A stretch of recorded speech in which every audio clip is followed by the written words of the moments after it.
Bonsoir messieurs, bienvenue dans cette dernière table ronde de cette première journée de CX Paris.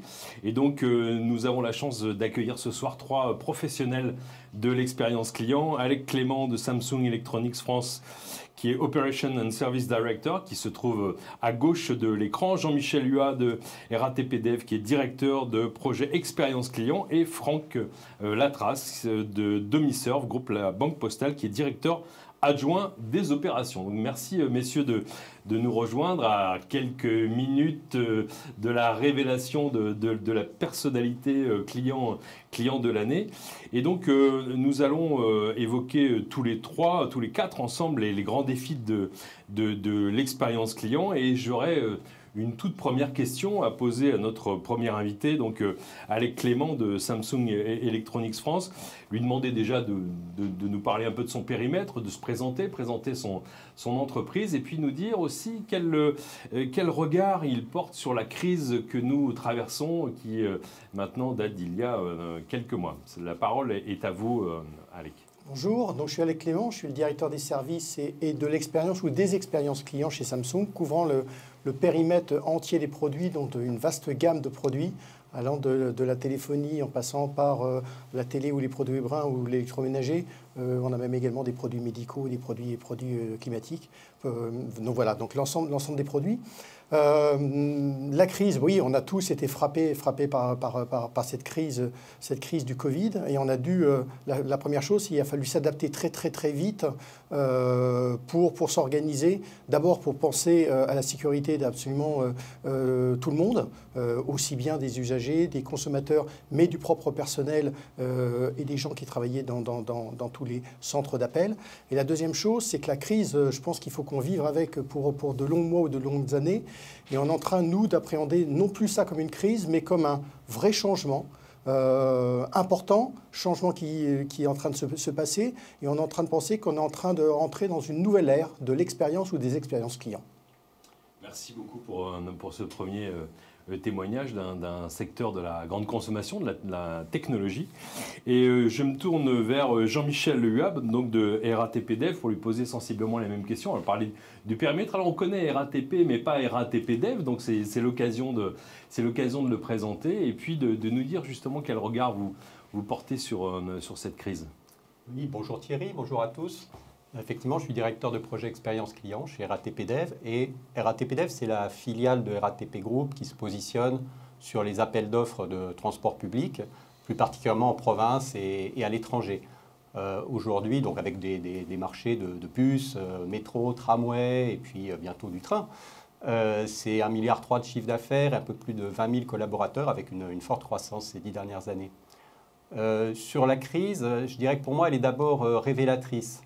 Révélatrice de la robustesse de nos processus, de nos organisations, révélatrice de l'engagement de nos collaborateurs, de nos équipes, et puis révélatrice aussi de la criticité de la relation client.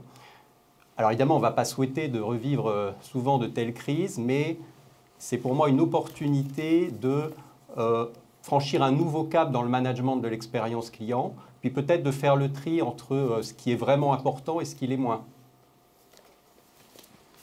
Merci beaucoup. Est-ce que vous partagez ce même constat, Franck Latras? Donc vous êtes chez Domiserve du groupe La Banque Postale. Peut-être aussi l'occasion de nous dire exactement quel est le périmètre, l'activité de Domiserve, vous présenter, puis nous dire si vous êtes d'accord avec vos voisins sur la traversée de cette crise, à savoir, on a entendu parler du besoin de se réinventer, même de la nécessité de s'adapter, une crise qui est révélatrice de la criticité. J'aime beaucoup cette formule. Est-ce que vous partagez aussi ce constat? Alors, d'abord, merci de vous présenter. Merci. Déjà, je suis ravi d'être avec vous ce soir. Je partage peut-être 2-3 mots sur Domiserve que sûrement personne ne connaît ou ne connaissez pas tous. Donc, Domiserve est une filiale de la Banque Postale avec 2 grandes activités. La première, c'est nous sommes émetteurs de chèques emploi solidarité universelle préfinancés. Donc, c'est des titres de paiement préfinancés pour payer des services à la personne, comme de la garde d'enfants, par exemple. Seconde activité, on organise des prestations de services à la personne pour des grands donneurs d'ordre, type des fonds d'action sociaux, des caisses de retraite ou des grandes entreprises. Donc la crise, oui, je suis d'accord, elle était inattendue. Hein. Qui a pu prévoir cette crise? Je ne sais pas, personne sûrement. Elle a permis, je dirais, de tester l'agilité des entreprises. Et chez Domiserve, on a pu du jour au lendemain passer l'ensemble des collaborateurs en télétravail. Donc ça a été un formidable exercice. Des fois on parle de PCA, de PRA. Voilà, on était devant le pied du mur, il fallait passer tout le monde en télétravail. Donc voilà, de la cohésion. C'était également, je pense, une opportunité pour l'entreprise aussi, par rapport aux précédentes raisons que je viens d'indiquer, également par rapport à nos donneurs d'ordre, puisqu'on a pu, je dirais, passer en télétravail sans impact pour les clients finaux qui nous contactent, pour les dispositifs que nous gérons au quotidien. Et même, on a pu montrer également notre agilité pour adapter des dispositifs que l'on gérait, qui pendant la crise n'étaient plus vraiment adaptés, pour par exemple mettre en place, avec certains donneurs d'ordre, des aides aux courses d'urgence pour les personnes âgées. Voilà, donc une belle opportunité, cette crise que nous avons traversée. Merci pour ce témoignage. Alors on va passer à la deuxième question. En fait, c'est dans la ligne droite de la première, dans la continuité, parce qu'on a parlé de votre regard sur la crise et forcément ça a dû affecter quelque part les attentes du client. Alors je vais demander à Alex Clément sa perception des attentes du client en 2020 et puis peut-être les attentes à venir. Est-ce que vous pensez que déjà d'une part elles ont été renforcées par la crise ? Et puis, je vais vous demander un exercice très réducteur. Hein. C'est de nous dire comment qualifier le client aujourd'hui en un adjectif. Alors je vais même commencer par ça. Si vous voulez, pour nous, les clients, ils sont uniques. Il faut considérer chaque client comme unique. Et en même temps, ils sont pluriels. Donc, c'est un tout petit peu, c'est peut-être antinomique, mais il faut qu'on gère ça. La gestion des générations, la gestion de la demande du client, de la perception, de l'urgence. Ce qu'on s'est rendu compte pendant le Covid, c'était la bienveillance des clients vis-à-vis de tous ceux qui supportaient les expériences. Et ça, on s'en est rendu compte, c'est-à-dire eux, on essayait de prendre soin d'eux, ils s'en sont rendus compte, et en même temps, ils prenaient soin de nous. Et ça, c'était vraiment unique. Et c'est sur quelque chose qu'on a capitalisé. On a tous développé des outils pour mettre du télétravail, pour aider. Et on s'est rendu compte que la notion d'humain, la notion d'interaction, la notion d'émotion, elle était primordiale dans ces moments-là. Et c'est quelque chose sur lequel on capitalise beaucoup et sur lequel on essaye de continuer. Et évidemment, il y a de l'exigence. On est là pour répondre à une exigence. On est là pour s'adapter. On est là pour être agile. On est là pour répondre à toutes les attentes, même des fois anticiper les attentes, essayer de percevoir quelles seront les demandes futures des clients, tenter des expériences aussi avec les clients, et ils sont plutôt demandeurs. Mais on s'est rendu compte que ça crée une interaction client-marque qui est énorme, sur lequel on veut capitaliser. Quelle que soit la voix du consommateur, quelle que soit la voix du client, on est en train d'apprendre d'eux, on est en train d'essayer d'échanger avec eux, et on est en train d'essayer de partager des nouvelles expériences. J'entendais ce matin dans une des tables rondes l'expression de lune de miel pendant la période du confinement et de début de cette crise. Alex Clément, je rebondis sur ce que vous nous disiez à l'instant sur la bienveillance dont ont pu faire preuve certains clients. Est-ce que cette lune de miel continue ou est-ce qu'on est revenu un peu à la normale ? Vous devez l'entretenir. Évidemment, on est sorti de cette période de Covid, évidemment, c'est en train de changer. Mais si vous l'entretenez, et si vous, surtout, c'est votre relation que vous êtes en train d'interagir avec le client, on a appris énormément par rapport à ça. Et on arrive à recréer cette relation, et du coup, la bienveillance revient naturellement. C'est-à-dire que chacun comprend l'autre, et on est en train de s'engager vraiment à fond là-dedans. Et avoir mis toutes les équipes en télétravail, il faut recréer la notion d'humain, puisque la notion de groupe est un tout petit peu perdue. Et cette notion d'humain, cette notion de reconnaissance même du client qui peut remercier, féliciter, elle est primordiale aujourd'hui dans la relation client. Merci Alex. Je me tourne vers Jean-Michel pour la même question à propos des attentes du client et puis son qualificatif en un adjectif. Alors je sais que c'est très réducteur, mais voilà l'exercice que je vous propose. Oui, clairement, pendant cette période, on observe une évolution des attentes clients, en tout cas une cristallisation autour de ce que je qualifierais des fondamentaux. En particulièrement dans les transports, on imagine bien les raisons. Et pour moi, le maître mot, c'est peut-être pas un adjectif, mais c'est la confiance. Je pense que plus que jamais, les clients ont besoin d'être rassurés, réassurés. Et donc, on a besoin de créer de la confiance, de recréer de la confiance. Alors, à la fois sur les fondamentaux des services, les fondamentaux des produits qui sont fournis, et puis à la fois sur la sincérité de la relation client, d'être dans la relation vraie, qui rejoint un petit peu ce que disait Alec. Et cette attente, elle est aussi celle, je voudrais le souligner, des collaborateurs. Aujourd'hui, c'est un point majeur, là aussi particulièrement important dans le domaine des transports. Je pense aux conducteurs, au personnel qui sont tout au long du parcours client. Les collaborateurs, ils ont besoin d'être rassurés sur la survie de l'entreprise, sur l'évolution des conditions de travail, sur également le sens que l'on va donner à nos actions. Donc je pense que c'est très important pour créer cette confiance de donner du sens et puis plus encore qu'avant, de travailler sur la symétrie des attentions entre les collaborateurs, vis-à-vis des collaborateurs et des clients. Ce fameux concept selon lequel la qualité de la relation client doit être égale à la qualité des relations entre les personnes au sein de l'entreprise. Et le fait est que vous avez déjà évoqué tous les deux la nécessité de prendre soin. Et de ce fait, je demanderais bien aussi à Franck Latras de nous dire sa perception de l'évolution des attentes du client et puis comment est-ce que vous pourriez le qualifier aujourd'hui ? Je vais démarrer par la qualification. Thierry, je vais me permettre d'avoir deux adjectifs. Le premier, c'est un client exigeant mais reconnaissant. Donc ça, c'est ce que je peux voir quasiment tous les jours en regardant dans les verbatim clients, dans les enquêtes de satisfaction. Voilà, ils nous disent bien ces deux choses. On comprend leurs exigences, ils nous l'indiquent et également ils se montrent reconnaissants et quand ils sont satisfaits, ils le disent. Les attentes, pour moi, elles n'ont pas changé.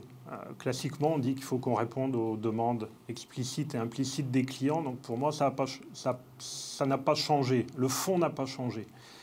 Bien entendu, il y a une adaptabilité des collaborateurs pour quand même avoir plus les clients avaient besoin d'être rassurés à cause du Covid. On a une partie des clients qui nous appellent qui sont des personnes âgées. Donc le Covid pouvait être anxiogène. Donc nos collaborateurs, les conseillers de clientèle, avaient besoin peut-être de renforcer encore plus l'empathie client. Je tiens à ce mot-là, c'est dans les gènes de Domiserve. Voilà. Après, pour moi, les attentes, comme le disait Jean-Michel, les attentes aussi qui ont changé, c'est les attentes des collaborateurs. Le télétravail, voilà, on a dû y passer du jour au lendemain en situation de crise. Maintenant, il y a une forte demande des collaborateurs. Et c'est vrai que par rapport à cette symétrie des attentions, le télétravail peut aider chacun à être plus épanoui et du coup à mieux répondre aux clients sans perdre pied avec l'entreprise et garder toute cette dynamique d'équipe. Donc c'est le grand challenge.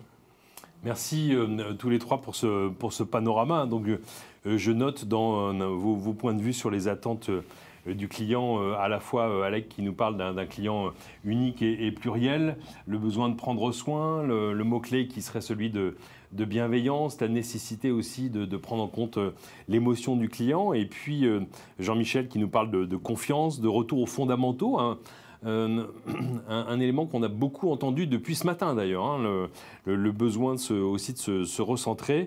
Et c'est aussi ce que nous dit Franck finalement en nous disant que les attentes n'ont pas fondamentalement changé. On doit être toujours effectivement faire face à un client, gagner sa confiance pour reprendre les mots de Jean-Michel, et puis cette fameuse symétrie. Alors Franck, vous dites effectivement que le client reste exigeant mais il est aussi reconnaissant.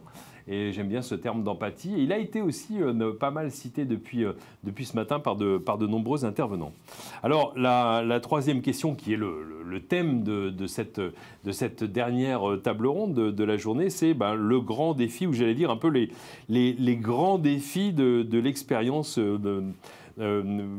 client pour vous. Et je vais commencer par Alec Clément. Alors, quels sont vos grands défis à venir pour l'expérience de vos clients ? Alors, les grands défis, ils sont multiples. D'abord, je pense que, comme j'expliquais au tout début, les expériences clients vont encore beaucoup changer. Donc, il va falloir beaucoup d'agilité.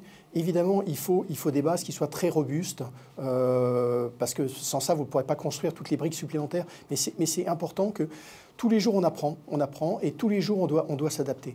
On ne sait pas ce que seront les demandes clients des prochaines semaines, des prochains mois. La seule chose dont on est sûr, c'est qu'aujourd'hui, en tout cas, on est en train de se voir, je vais vous prendre un exemple, c'est qu'aujourd'hui, les jeunes générations qui sont très digitales, très communication et ainsi de suite, elles sont aussi très attachées à tout ce qui est environnement, écologie, voilà. Donc, on n'est pas simplement une marque qui fait, on va dire, de la grande consommation, mais on est en train d'expliquer aussi comment garder plus longtemps leurs produits. Donc, les expériences clients, on est en train d'intégrer toute cette notion-là, qui est cette notion aujourd'hui d'usage, pour mieux garder, pour mieux consommer, pour consommer moins, pour moins dépenser d'énergie, pour préserver ses équipements. C'est vraiment un nouveau challenge et c'est aussi nouveau chez nous et c'est très encourageant et les équipes nous portent aussi pour aller là-dedans, pour vraiment avoir aussi un discours qui est un discours très pédagogique et qui accompagne cette grande tendance qui aujourd'hui émerge sur le marché. Merci beaucoup. Jean-Michel, quels sont les grands défis liés à l'expérience client que vous allez devoir relever dans les mois et pourquoi pas dans les années qui viennent? Je pense que moi je vois deux grands défis qui sont à mon sens assez transversaux. Le premier, alors ceux qui me connaissent savent que c'est un peu mon dada, c'est l'équilibre entre le digital et l'humain. Aujourd'hui, on a de formidables opportunités, ça a été longtemps développé, je pense que pas nécessaire d'y revenir, offertes par le digital, par l'évolution technologique, qui se traduit dans la relation client et dans la qualité de l'expérience client, par ce qui est permis dans la personnalisation, dans la réactivité. Là aussi, on l'a vu pendant la crise, je pense au métier de la logistique, la livraison, etc., tout ce qui a été permis par la digitalisation de certains process. Mais l'humain reste essentiel. Est-ce nécessaire de le dire? Et c'est sans doute une évidence. Mais je crois qu'il faut l'avoir tous à l'esprit pour laisser l'humain pertinent dans les parcours clients, que ce soit dans la relation client à distance d'ailleurs, ou dans la relation évidemment dans les magasins, pour ce qui est des transports, c'est dans les trains, c'est dans les gares. Je pense que cet équilibre est essentiel. Le deuxième grand défi, c'est que si on n'y prend pas garde, à mon sens, ce défi, c'est de survivre pour l'expérience client. Parce que si on n'y prend pas garde, dans certaines entreprises, sur certains process, la préoccupation pour l'expérience client peut s'effacer au gré de plans d'économie, de priorités qui sont un peu différentes. Et puis l'alternative, c'est qu'au contraire, l'expérience client devienne la clé de la relance, la clé de la croissance. Je vous laisse imaginer mon choix. Franck, la trace, en ce qui vous concerne, quels sont les défis qui vous attendent et qui attendent votre entreprise? Alors, je dirais que le premier défi, c'est pour l'entreprise. C'est d'avoir les bons collaborateurs et les bons managers. Pour moi, je suis convaincu que la technique est là, il faut qu'on s'appuie sur la technique, mais il faut que ça soit transparent pour le client. Il faut que ça soit simple pour lui, il ne faut pas qu'il voit sûrement toute la complexité de ce qu'on peut mettre en œuvre. Et quoi qu'il en soit, il y aura tout le temps un moment ou un autre. Alors c'est lié sûrement aussi à Domiserve, qui est vraiment dans ce côté action sociale, et que des clients qui sont souvent des personnes âgées.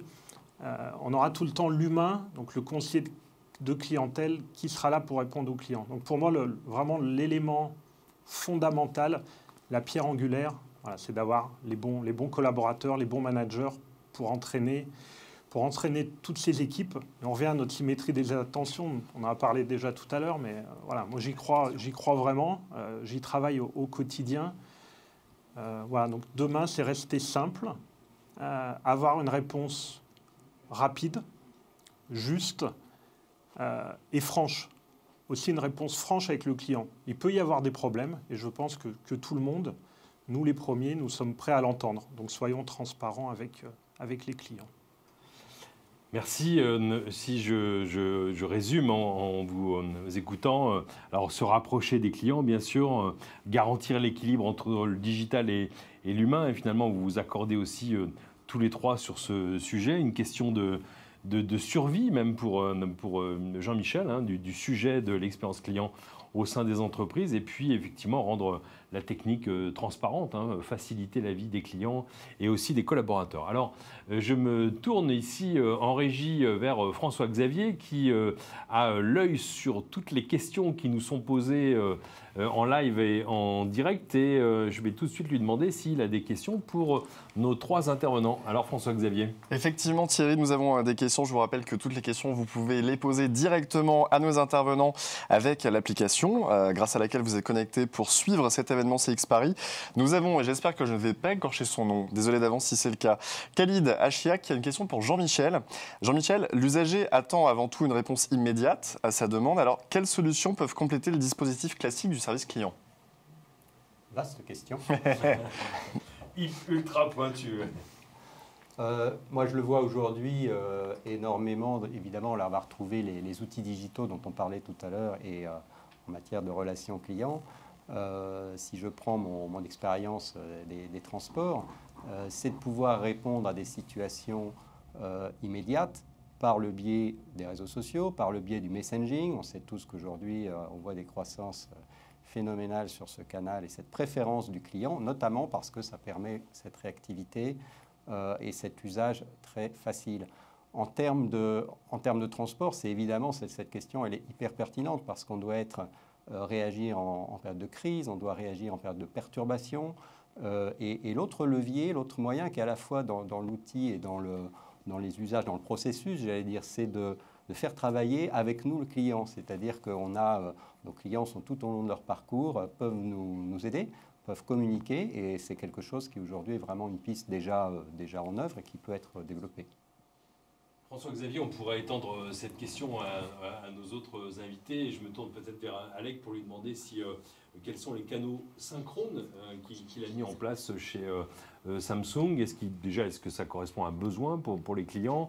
Je pense aux canaux synchrones, par exemple la messagerie instantanée, dont on parle beaucoup, effectivement, dont l'usage est passé en quelques années de 7% à 13%, avec des taux de satisfaction très très importants pour le client qui préfère effectivement des canaux de relations synchrones. Qu'est-ce que vous avez mis en place en particulier? On est en train de développer plein d'outils parce que évidemment le Covid a fait qu'on est passé sur beaucoup plus de digital. On s'est rendu compte qu'en quelques semaines, des populations qui n'avaient pas l'habitude d'utiliser les réseaux sociaux, du messaging, s'y sont mis. Donc clairement, c'est un accélérateur.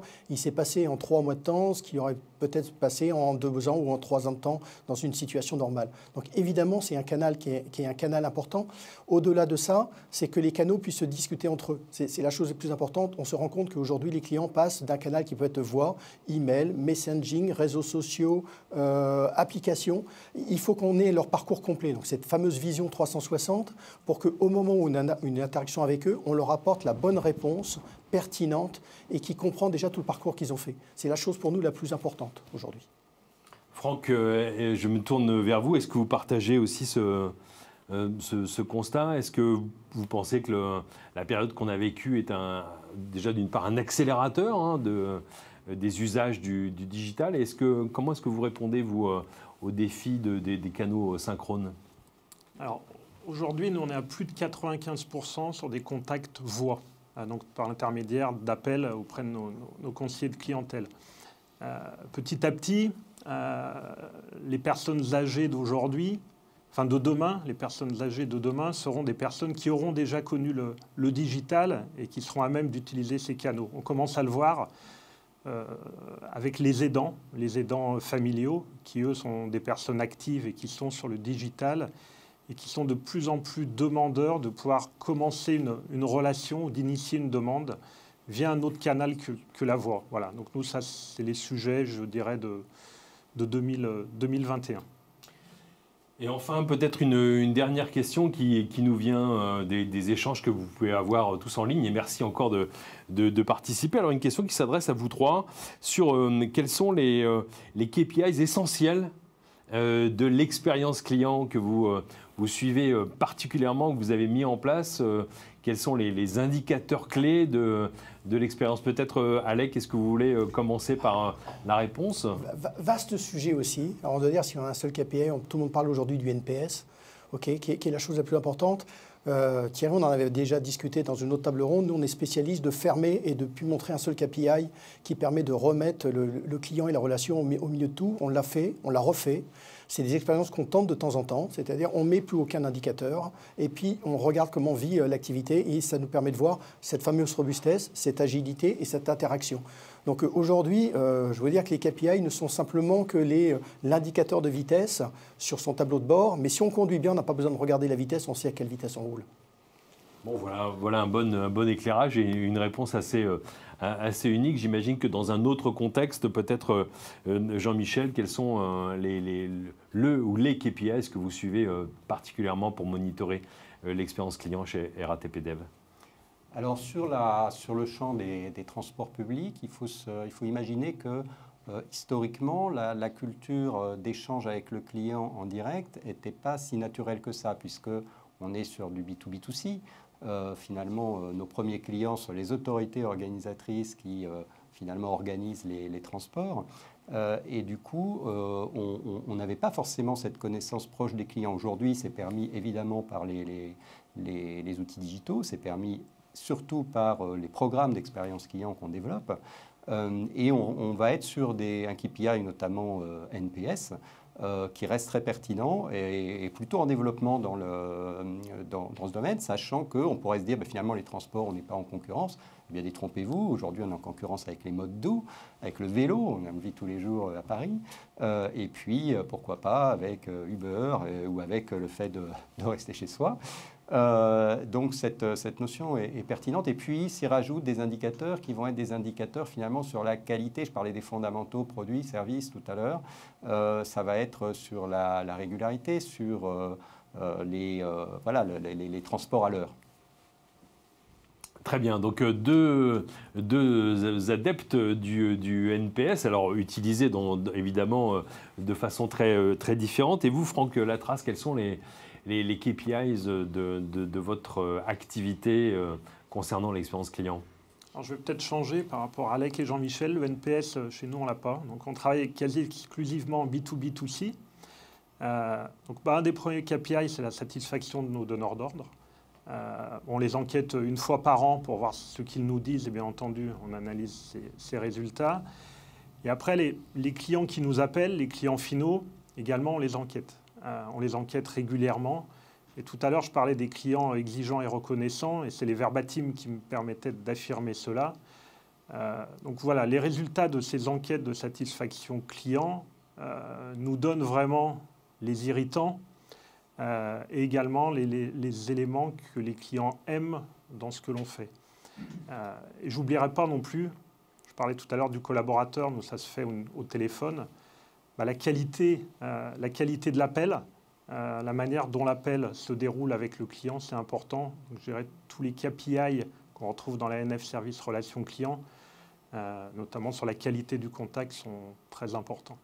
Merci pour ce panorama, nous avoir offert vos témoignages et à tous ceux qui nous regardaient devant votre écran. Alors ce matin, on avait fait un sondage. Vous êtes 45% à être au bureau et 46% à être à votre domicile. Et donc, j'espère que vous avez passé un bon moment en notre compagnie. Je voudrais remercier nos décideurs de personnalité client qui vont bientôt connaître dans quelques minutes le résultat de la personnalité client de l'année. Donc merci encore à Alec Clément de Samsung Electronics France qui est Operations and Service Director, Jean-Michel Huat de RATP Dev qui est directeur de projet Expérience Client et Franck Latras de Domiserve du groupe La Banque Postale, directeur adjoint des opérations. Merci à vous, messieurs. La parole est à toi, François-Xavier. Je me tourne vers toi en régie et je te dis à bientôt. Merci beaucoup, Thierry.